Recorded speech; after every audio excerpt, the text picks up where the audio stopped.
Yo guys, what's going on? I'm Tim Kelly along with Justin Godsey. This is the Real Sports Talk and Nation Sports Blog presents the 30 Clubs, 30 Previews MLB special. And we've had some positive comments, and then we've had some people come in and thrash us during these videos. The bottom line is we're sitting here spending hours of our time, of our weekend, and then we're taking 30 and 40 minutes for these videos, longer to upload. So if you don't have a nice comment to leave, don't leave the comment at all, because quite honestly, if you don't like the video, turn the video off. But all I can say to all these people that leave negative comments is both of our channels are two of the biggest sports channels in YouTube history, and if you don't think that's good enough to watch, then hell, yeah, you're disagreeing with a lot of the people who do. So let's get on to the Los Angeles Angels of Anaheim preview. Last year, after adding in Albert Pujols and C.J. Wilson, they went 89 and 73,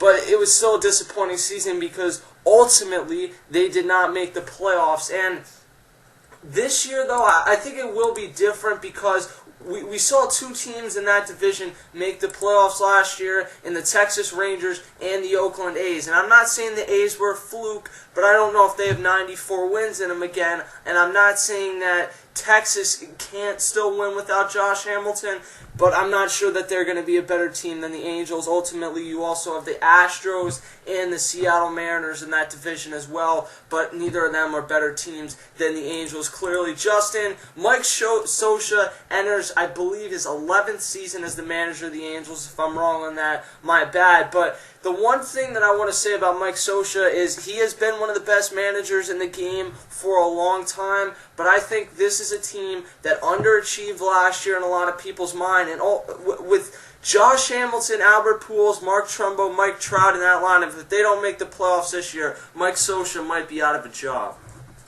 I won't think he will be out of a job. It's just if we're going to be another horrifying season for the Angels. With all these off-season accusations, you got Hamilton, and plus you're getting a freaking all-star caliber roster. Hamilton, Pujols, Trout, Eric Ibar, Jared Weaver. If this team does not make the playoffs this year, this is going to be the ultimate bust year of the Los Angeles Angels. Yeah, there's no question about it. And you mentioned some of the moves that they made last year, bringing in Albert Pujols, C.J. Wilson, and then Justin, let's go into what they did this offseason.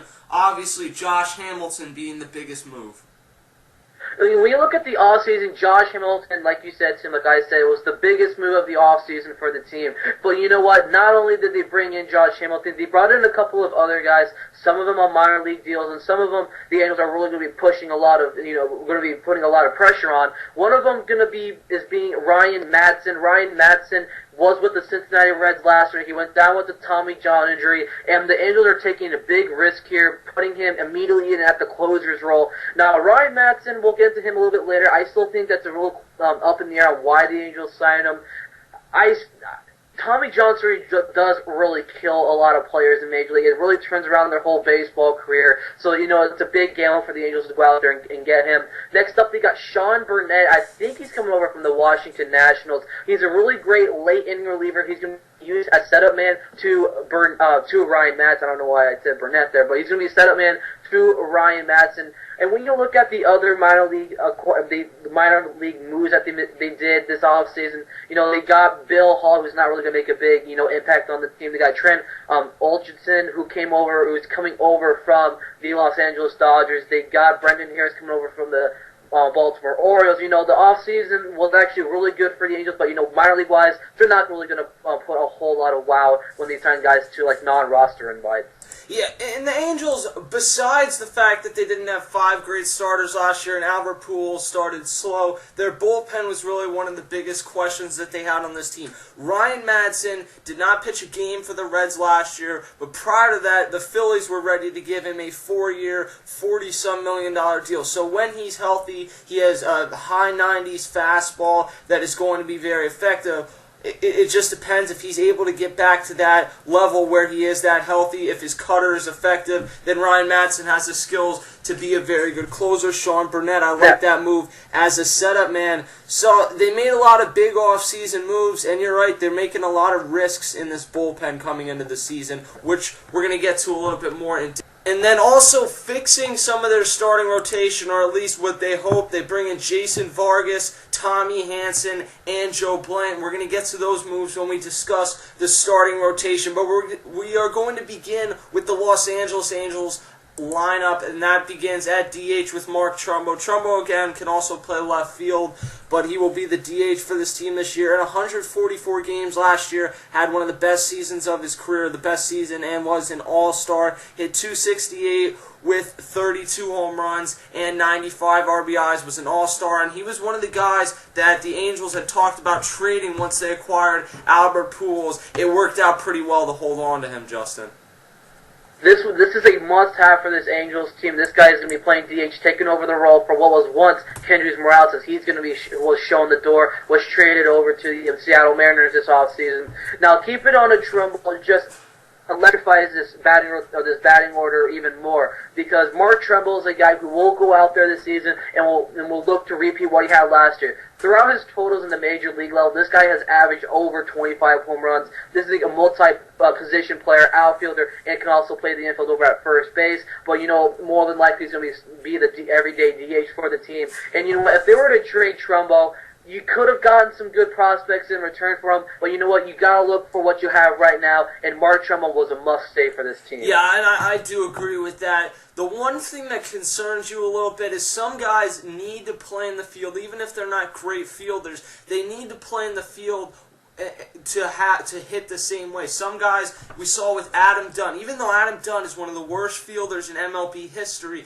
when he went over to the Chicago White Sox, his power numbers went way down, and I think a lot of that had to do with the fact that he was so used to playing in the field, even though he wasn't doing a good job, and then going in to hit, and that's kind of a routine for guys. I wonder if Mark Trumbo will have a tough time adjusting that. I guess time will tell, but that's one thing to look out for him. Behind the plate, Chris Iannetta is going to be your catcher. Iannetta last year in 79 games in his first season with the Angels hit .240 with 9 home runs and 26 RBIs. He's pretty solid behind the plate, but if there's an area of concern hitting-wise in the lineup, he may be it, because he's never been a guy that is hit for a high average, Justin. Absolutely. I have to agree with you there, too. I mean, Chris Iannetta, throughout his times with the Rockies, he plays great defensive baseball, will hit you home runs time to time. His best season coming in 2011, where his home run totals reached the double digits for the first time, or for the third time in his career. Now, his average has always been a lot of question. I mean, there was just these good years, and there are his bad years. As of late, we've been seeing not the best of Chris Iannetta, 240, 238. I think this is a guy that can reach up to 260, 270, but he really needs to be really efficient at the plate, and he needs to going into spring training right now. I'm actually watching them right now, taking on the Athletics right now, and he's not really going to be blowing you away, but he really needs to concentrate more on bringing his average up this year. Yeah, and the one thing I would say about him is even if he hits 240 or 250, if he does a good job behind the plate, calling a good game, working well with this starting rotation, then that is what's going to be most valuable for the Angels, because they have a lineup full of guys that can play small ball, guys that can hit for power, and guys that can do both. So they don't need Chris Iannetta to go out there and win the MVP this year, but getting that average up would be nice. Hank Conger is going to be his backup. Last year in only 7 games at the MLB level, hit 167. That really doesn't tell you anything. Prior to that, in 2011, in 59 games, hit 209, 6 home runs, 19 RBIs. He's another guy that is more of a fielding catcher rather than a hitter. He does bring a little bit of pop, but overall, Chris Iannetta is going to be your better option behind the plate, I think, both fielding and hitting. I like Hank Conger a lot, because this is a guy who, when you look at, I saw this guy play, face to face. I saw him play over at Dodger Stadium last year when I visited Dodger Stadium, visited all over Los Angeles last year. But Hank Conger, last year he didn't get a lot of starting time, but, he's a great, bench type of hitter, because he usually spends his seasons down at the Salt Lake City level, which is their Salt Lake City Bees, which is their minor league camp. And when you give him the opportunity to bat, he's going to give you a nice solid average. 295 last year with Salt Lake City, playing in 67 games. But look at his home run totals. 10 home runs, 42 RBIs. But you're also getting a nice solid average out of Hank Conger. Yeah, and hopefully he can bring that nice solid average to the MLB level this year. One guy who has never had a problem bringing a nice solid average to the MLB level is Albert Pujols, a career .325 hitter, but he really struggled for the first couple months. Remember, he went to, I believe it was like April 29th without a home run last year before finally hitting his first home run with the Angels. Not only did he only hit 30 home runs, and I say that going off of Albert Pujols' standards, he only hit 30 home runs, only had 105 RBIs, and only hit .285. Those are down numbers for Albert Pujols, a guy that career-wise, we're looking at a guy that has hit .357. In a lot of years, though, he's going to hit .320, somewhere in the 320s, give you 35, 40 home runs. So last year was a down year. The thing that I would say this year is if Mike Trout doesn't have a sophomore slump, Josh Hamilton hits the way we expect, and Mark Trumbo hits the way we expect, Albert Pujols is a guy that is flying under the radar because he's still not that old, and he can still give you, I still believe, 40 home runs. He still has a lot of power to his swing, and this is what this Angels team really needs. He's going to be getting more backup now. Now you got Josh Hamilton in, and we just hope to God that we don't see Mike Trout go into a sophomore slump with great, amazing talent in the outfield with Mike Trout. But Albert Pujols this upcoming year, he really needs to go back to the Albert Pujols that we've seen in the 2011 version of him, where he can actually every other day can hit you the home runs. This guy is phenomenal. He's still the very best at first base in Major League Baseball, probably the best first baseman in Major League Baseball history. Albert Pujols will go out there and hit you home runs. We just hope that he doesn't go into another, early start to the season, as we saw last year.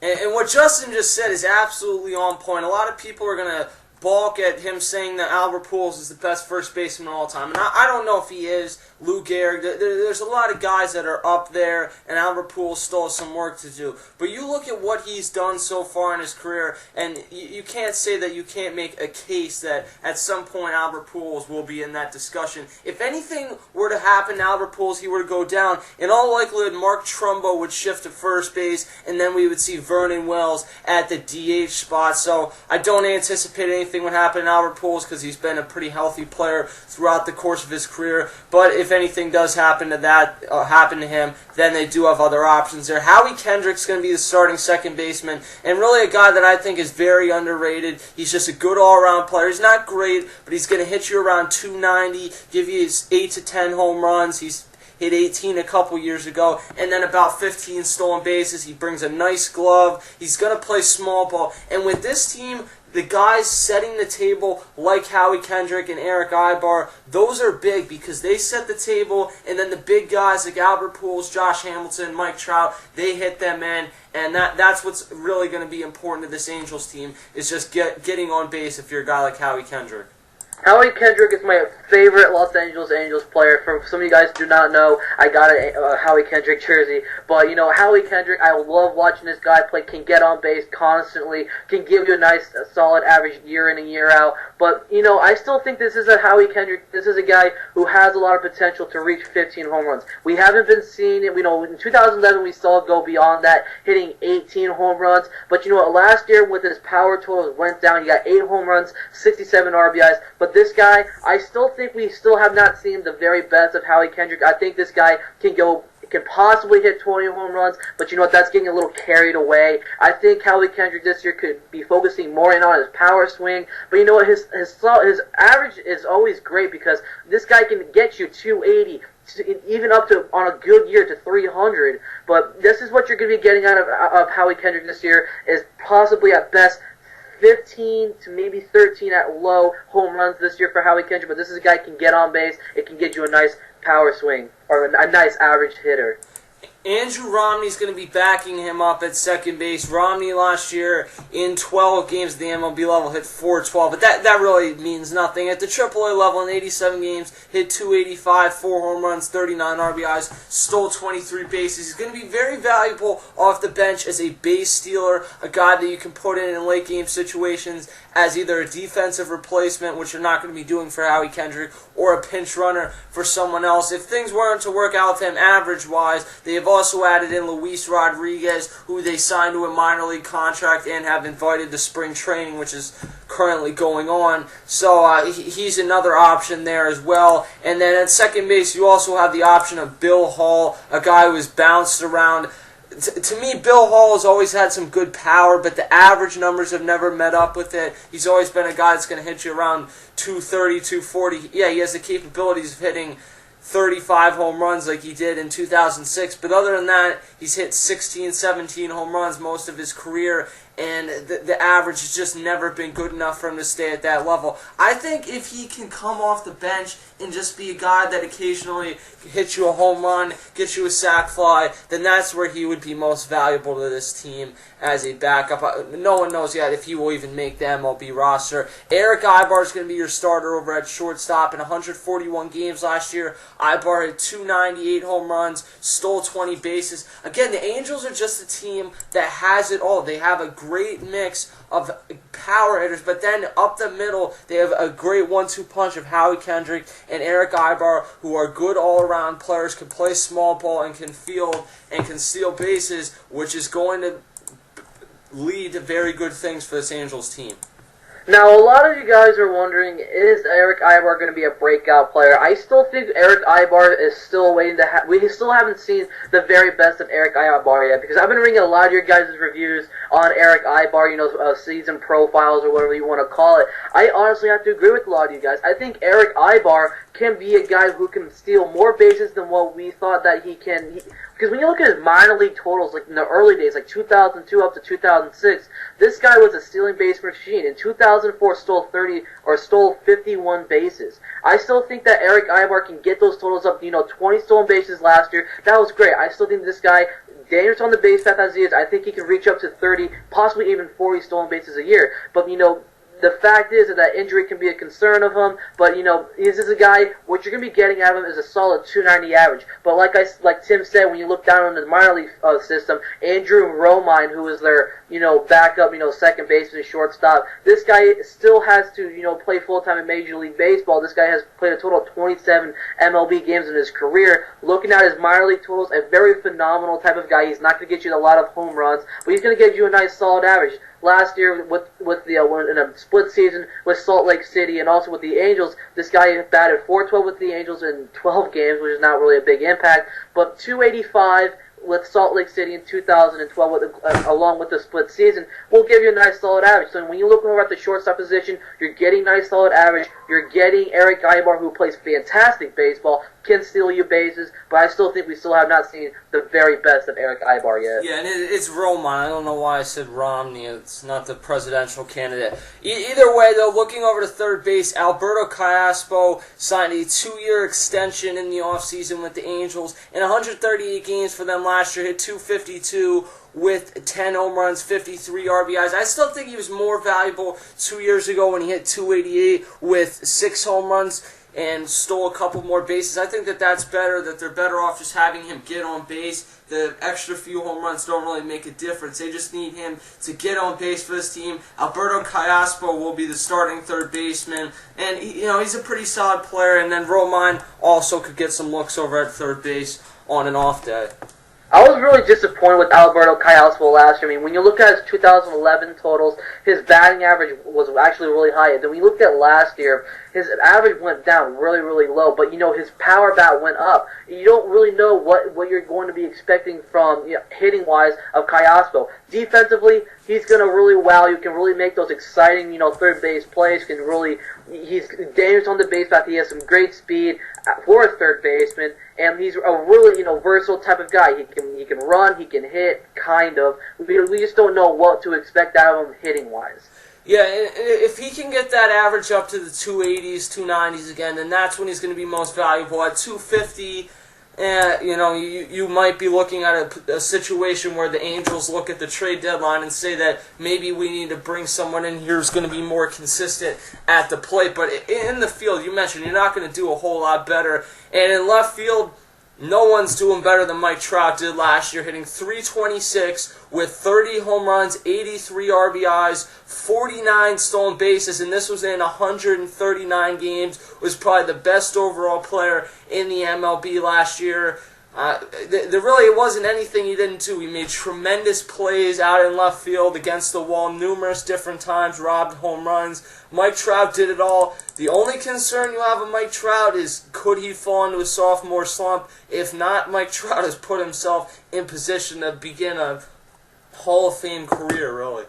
Absolutely. Last year, no one knew what we're going to be seeing out of Mike Trout. We thought that he would just, being the top prospect in baseball for a while, I honestly think, I hope he doesn't become one of those players where he comes to the major league level and just suck. But that's honestly what we did not saw last year. It was far from it. Last year, 30 home runs, 83 RBIs, and that 326. That's just the biggest concern for you right now, Tim, is that sophomore slump. We all hope that he does not go through with it. Yeah, and there's really not any, way to say, I think this guy's going to have a sophomore slump. Some guys it just happens to, and then they rebound, kind of like Jason Hayward has done. And then other guys just have these amazing rookie seasons, and they're never able to follow it up. Guys like Bobby Crosby, Angel Barroa, those are just a few guys that come to mind. Obviously, they're shortstops, but those are some of the guys that come to mind. You hope that that Mike Trout does not have that, because he was one of the most exciting and fun young players to watch in the MLB, and certainly everyone looks forward to watching him for a long time. Mark Trumbo can be his backup in left field, but I don't think there's going to be too many days where Mike Trout's name is not on the lineup card. Vernon Wells will also get some looks, but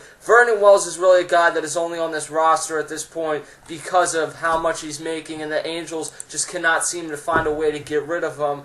But those are two pretty solid backups. Peter Bourjos will be the starter in center. This is a guy that once the Angels signed Josh Hamilton, a lot of teams were interested in potentially making a trade for Bourjos, who has put up good numbers in the minor leagues and shown his potential on the base paths and even as a solid overall hitter at the MLB level. So he struggled last year, hit 223 home runs. That's not what they were looking for. But in 2011, in 271, 12 home runs, 22 RBIs. He's a cheap player right now because of his age. So he's someone that I look to have a rebound season. And really, he does not have any pressure on him in this lineup anymore. So we can just sit back, relax, and let the game come to him. And I think that will translate to a good season.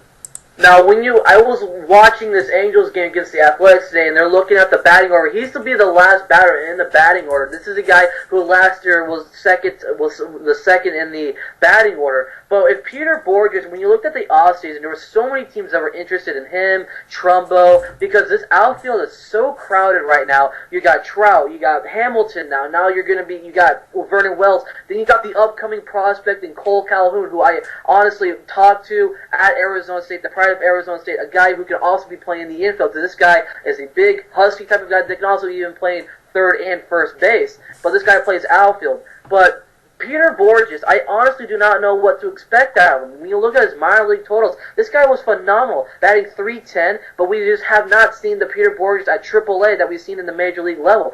I mean, I think that the best move for him right now is to, let the game come to him, like exactly what Tim said. Let the game come to him. He's going to get on base, and that's what they pretty much need with him right now, because you can also go a different route here. You can possibly even continue to look at the trade deadline and possibly bring in prospects for him, because this outfield is so crowded right now. A lot of you guys are saying, "Oh, look at Vernon Wells. He's crap." He's not really, efficient hitter ever since leaving Toronto, but, he is going to get you home runs here and there. That's another point that you guys want to look at once Tim previews Vernon Wells. But, Peter Bourjos, another guy where you don't really know what to expect out of him. Yeah, and if he doesn't give you what you want, you have a few options, really. You could look at Cole Calhoun in center. You technically could look at Vernon Wells in center, which they're not going to do. The more realistic possibility is that they would move, if Peter Bourjos really struggled, they could move Josh Hamilton to center and then either move Mark Trumbo to right and acquire another DH, or have Vernon Wells play DH, or have Vernon Wells play right. Cole Calhoun, who you mentioned, he could play right field, and Cole Calhoun last year in 21 games hit 174, 0 home runs. But Justin mentioned, in the minor leagues, Cole Calhoun was very successful at both the the single A and triple A level. Last year in triple A, hit 298, 14 home runs, 73 RBIs, 12 stolen bases. Still pretty young and still a piece that the Angels probably have in their long-term future as likely a fourth outfielder. But Cole Calhoun is a value, and he would be starting on a lot of MLB teams. I wouldn't say starting on an MLB team, somewhere down the line that he could, because this is a guy at Arizona State where he played multiple positions. He played the infield, he played the outfield, and that's what you're going to be getting out of Cole Calhoun somewhere down the line in his MLB career. A guy who just tore through the major league level, being drafted, I think, in the 2010 draft or the 2009 draft, started at the Orium level, which is the Rookie Pioneer League, and there, 7 home runs, 42 RBIs. And then he goes up in the next level at Class A, hits 22 home runs. This guy is improving year in and year out, and I understand why the Angels are running really high on Calhoun right now, who is currently batting right now while I'm watching this game, and Calhoun has just been a phenomenal player. The future is bright for him in LA. Last year, he did not get he got substantial playing time in the 21 games, but that was pretty much due to injury. Now, in right field, you have the big off-season move. That is Josh Hamilton. He will be shifting to right field. Throughout most of his career, he's played center and some left. So right field is a bit of an adjustment for him. But in reality, it's not going to be that big of a difference because Josh Hamilton is a very good fielder in the outfield. And then looking at what he can potentially bring to this lineup, it is scary. He, for a lot of times last year, was the best player in baseball early on. And the problem with him is just remaining consistent. But people were worried about his approach. Is he kind of losing focus, losing interest? The bottom line is he had 285, 43 home runs, 128 RBIs, stole 7 bases, and that was missing 15 or so games, and that was really a situation where he was not consistent for the entire season, and he still hit 43 home runs. He has the capability to carry your teams at times. The thing is, you don't want to get too reliant on him because he will go into periodic slumps, and he has struggled in the playoffs. That's really the one big concern Angels fans should have after bringing in Josh Hamilton. We all hope that he can continue what he did last year with the Rangers last year. Because when you looked at this guy, had 43 home runs, 128 RBIs, just improving year in and year out. But some injuries here and there will sideline him, Josh Hamilton. But when you're looking at the Texas Rangers standpoint, this move with Rangers, who've been dominating this division for the past couple of years now, it's really going a turn for the worse for the team. I mean, you're going from Josh Hamilton in center, now you're going to Craig Gentry. We'll go more into that when it comes to the Angels team preview. But I really like this was the key acquirement there for the Angels this year, because you're getting a really great power bat in Josh Hamilton, and that's what this team really needs right now. And you're taking them away from the team in your division that had the best chance to beat you, and that's the most important thing. 5 years isn't a huge risk, and I think being in a lineup around Mike Trout, around Albert Pujols, that should help him to remain consistent, and if he doesn't produce as well, then you still have a great lineup around him. Going to the starting rotation now, we look at their top pitcher, their ace, Jared Weaver, who last year was one of the top 10 pitchers in the game, went 20-5 with a 2.81 ERA through 3 complete games, 2 of which were shutouts. Fell just short of 100 or of 200 innings because he missed 2 or 3 starts. But overall, he threw a no-hitter, finished 3rd in the AL Cy Young race, and he has just been one of the best pitchers in the game over the last couple seasons.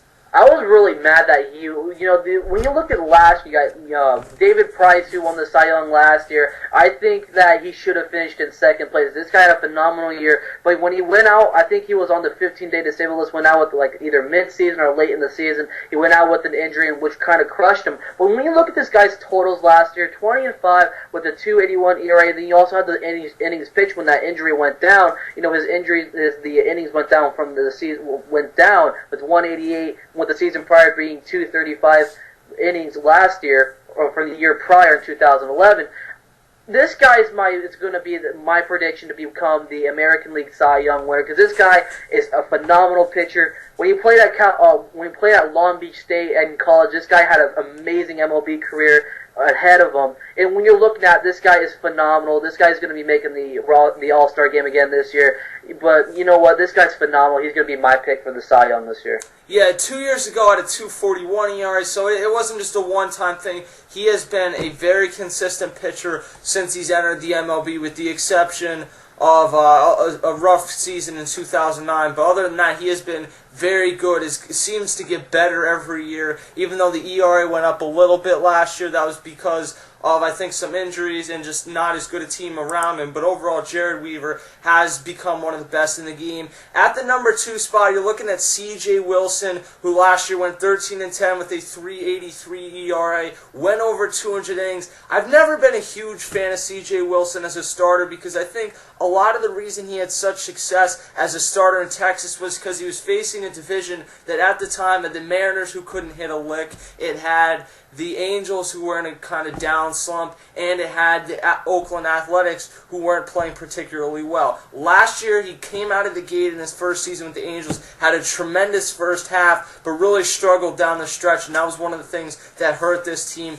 If they are going to make a run, he is going to have to remain more consistent throughout the course of this year. He's going to give you the innings, he's going to make all his starts, but you want to see the ERA closer down to 3.30, 3.40. I think that's reasonable. Absolutely. I think this is a pitcher you guys really want to watch out for, Angels fans, because C.J. Wilson is really questionable.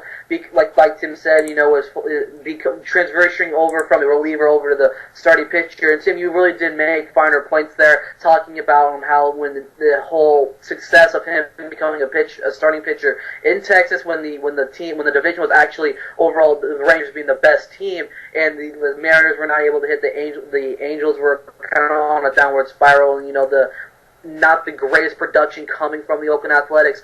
C.J. Wilson is going to be a guy you really want to look out for. You hope that his ERA can go down, and that's going to be his main focus right here going into this season. At number 3, and really those first 2 guys the Angels are really counting on. After that, there's some questions. There's certainly some potential, but there's a lot of questions. At the number 3 spot, you're looking at Jason Vargas, who signed a 1-year deal with them in the offseason.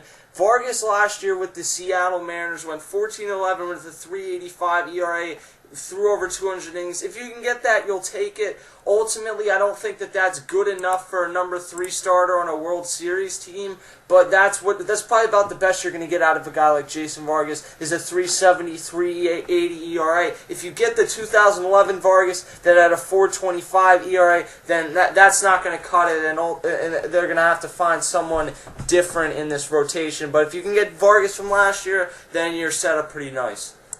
I think when it comes down, he came over from the Mariners in a trade for Kendrys Morales, and I don't know what to really expect for Jason Vargas. This is a guy who a lot of teams last year, in the early stages of the season, the first half to be exact, Vargas really had a productive in the first half, but in the second half, it was iffy between starts. But he got 200 innings, got over 200 innings, and that's what they really need out of him. But they really need more production coming out of Jason Vargas in 2013.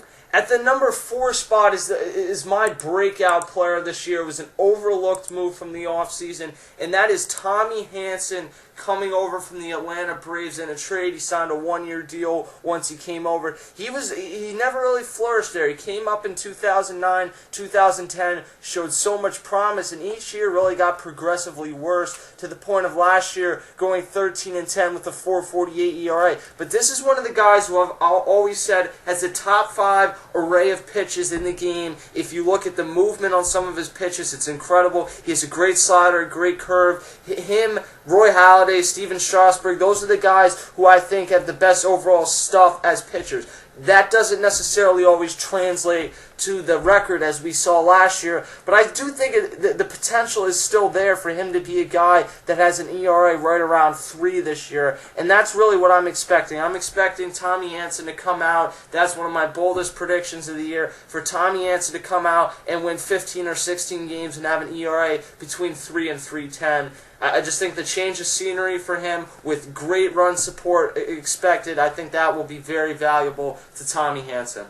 This is a great tool player in the pitching rotation. Like you said, this offseason for the Angels was just phenomenal. Even though you got you lost one of the closers, one of the future closers in Major League Baseball on the Angels team was Jordan Walden. They had to part ways with him to acquire Tommy Hanson, which I think it was a fair trade there because you're getting the future of Jordan Walden going to Atlanta, and then you got what you got today in Tommy Hanson. I really like this offseason. I think Tommy Hanson is going to work out very well. Putting him at number 4, I'm not too high hopes for. I think he is going to be better than Jason Vargas this year, hands down. I still think that the positioning of the pitching rotation is questionable, putting Hanson at number 4, and you should put Vargas at number 4 and Hanson at number 3. I think when it comes to the playoffs, if the Angels are really going to make a run in the playoffs, you need 3 legitimate starters, and if Tommy Hanson's able to step up and be that third guy, then great. You still would like to have a 4th guy for the 7-game series, but at least you get through the first couple round or the first round of the playoffs with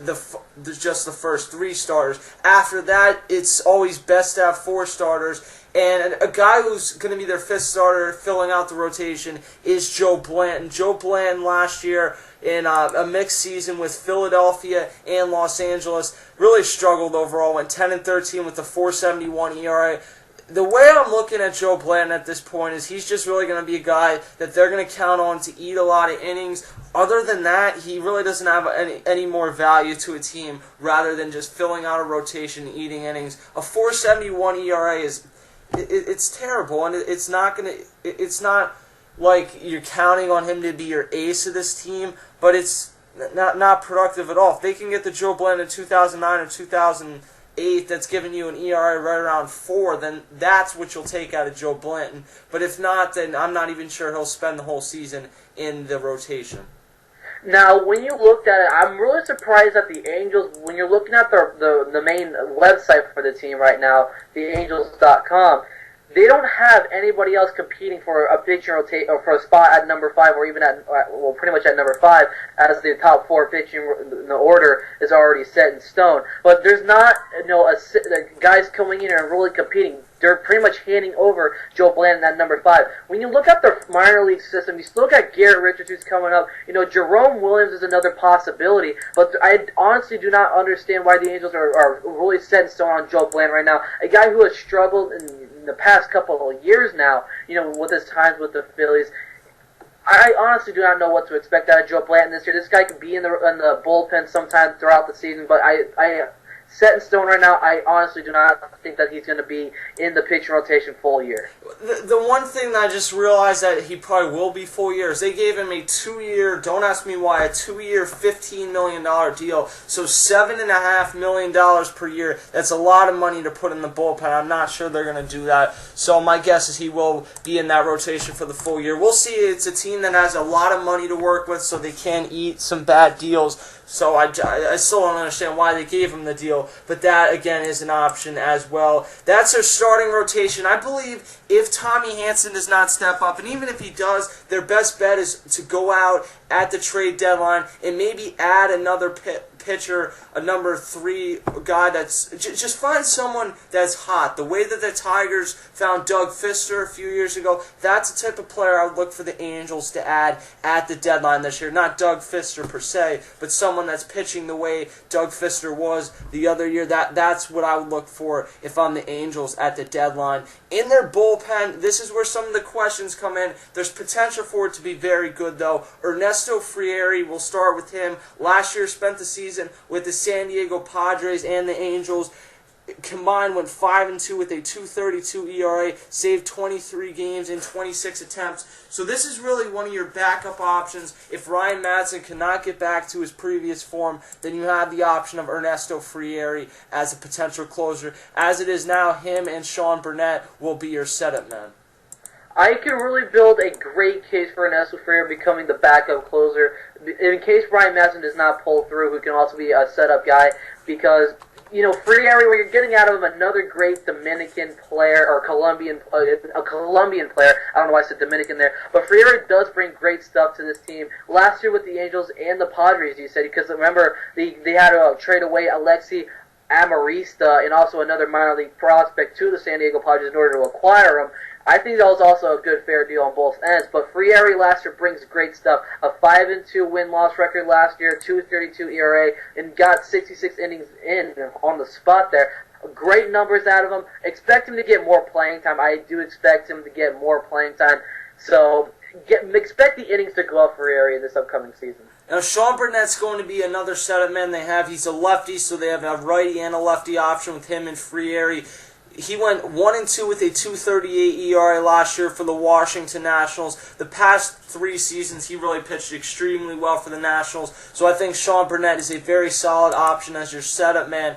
And then, Justin, we're looking at Ryan Madson as a closer. Last year, missed the entire season with Tommy John surgery. He had signed a deal with the Reds and never pitched a game for him. Prior to that, he had been a tremendous setup man as the Phillies went on to win the World Series with him and go back and get to the playoffs a few other times. He had been a very good setup man who had gotten options to be a closer, but he had just always struggled in them. In 2011, though, he got the chance to be a full-time closer when Brad Lidge went down for the Phillies, and he made the best of it. Went 4-2 with a 2.37 ERA, saved 32 of 34 games, and really was one of the better closers in the game that year. If he can get back to that form, again, his fastball, it was a 97-mile-an-hour fastball at most times. If he can get up to there again, which is going to be difficult, if he can get back to that form, then he's going to be very valuable and he's going to be a good closer. If not, then the Angels will either have to look at Frieri as a closer or go out and find some external option that isn't on the team right now. Well, you could also build a case for Sean Burnett as a closer because Sean Burnett, the reason why the Nationals had to let him go is because he has a lot of money on his contract with the Nationals that they didn't want to pay full price for him, so they had to let him go. They were trying to attempt to resign him on a much smaller deal, but he was asking for way too much, and that's what the Angels did. They were going to give him a good contract, which gives him, the amount of money that he's been looking for. So I really like the acquirement of Sean Burnett to the Angels. But Ryan Madson, Tommy John surgery, I mentioned this before in the early parts of the video, that Tommy John really messes up a player's, career coming back from such a big injury. But we just have to hope that Ryan Madson, we can get back to the early forms of him in Philadelphia. Like Tim said, in 2008 when they won the World Series, he was a 4-2 record with a 3.05. And then, when Brad Lidge went out in 2011, you saw the full-time, Ryan Madson at closer. We just hope that he can get back to the early stages of him. But you know what? Like I said, the Tommy John surgery really does kill an MLB pitcher. But a lot of them are able to come back after a while. The thing that I'm worried about with Ryan Madson is some of these guys have to reinvent themselves with different pitches. And Ryan Madson's fastball was such a weapon that while he had those other pitches, I think some of them wouldn't have been as effective if he didn't have that 97-mile-an-hour fastball to mix in there. So if he can't get back to the point where he's throwing a fastball in the mid to high 90s, then there will be a lot of questions with what happens with Ryan Madson and his career going forward. I think he is a guy that is a solid pickup and will have a good year. But Justin disagrees, and we'll see what happens because it could go either way with Ryan Madson this year. As for the Angels season, this was a team that we did not see have as good a success as a lot of people anticipated coming into the season. I wasn't one of those people, but a lot of people anticipated. And I'm not sure exactly what to expect with the Oakland A's and the Texas Rangers, but I do believe that far and away this is the best team in the AL West this year, unless the Houston Astros or Seattle Mariners somehow make a shocking run, which isn't going to happen. Justin, I'm looking at about a 95 to 97 win season for the Los Angeles Angels. It's a lineup that is stacked. It's a rotation and bullpen that has questions, but I think a lot of those questions will be answered. I'd say about 95 wins. I can really see it, 97 wins this year for this team. This is a team, I want to go out and say it, the best team in the American League, not the best overall team in Major League Baseball. You can also build a case for that, but the best team in the American League. This is a team of destiny. We just hope that we all want to see the Battle of Los Angeles. Angels, Dodgers in the World Series. This team is real. We just hope that Mike Trout doesn't fall into a sophomore slump. We don't hope that Albert Pujols has a long, down beginning parts of the year like we saw last year. We hope that Josh Hamilton can continue what he did with Texas. Now he's going to be transitioning over to the Los Angeles Angels. Overall, this team is phenomenal. Great pitching for them. You got great run support. This team is going to be the team of destiny in 2013, along with the Dodgers in the National League. We're going to be hoping for a Los Angeles World Series. That's Justin's thing. I'm not necessarily ready to commit to that yet, but we will have World Series predictions as we get a little bit closer to the season. Our next preview tomorrow is going to be of the Miami Marlins, a team that had a very rough offseason to say the least, so we'll be talking about that throughout the next couple weeks. World Baseball Classic gets going. That is something Akeem will have some coverage of. Check out our website, section215.com, and thenationsportsblog.com. I'm Tim Kelly along with Justin Godsey. We will see you guys next time.